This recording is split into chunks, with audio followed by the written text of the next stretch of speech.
aprendiendo a negar un sustantivo. Por ejemplo, tú quieres decir no es perro, no es chancho, no es cuy.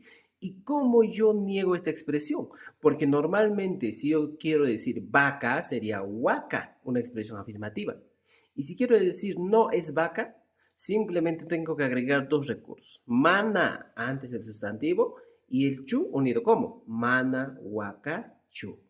Y si no es perro, mana, alhu, chu.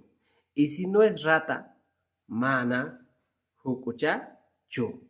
Podemos utilizar así las negaciones. Entonces, este es un tema muy interesante que hemos aprendido en nuestras primeras dos sesiones.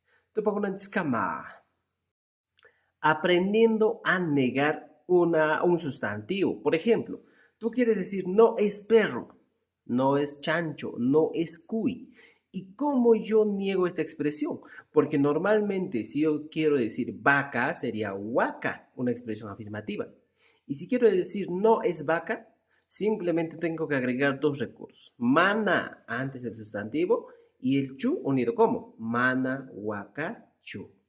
Y si no es perro, mana, alhu, chu.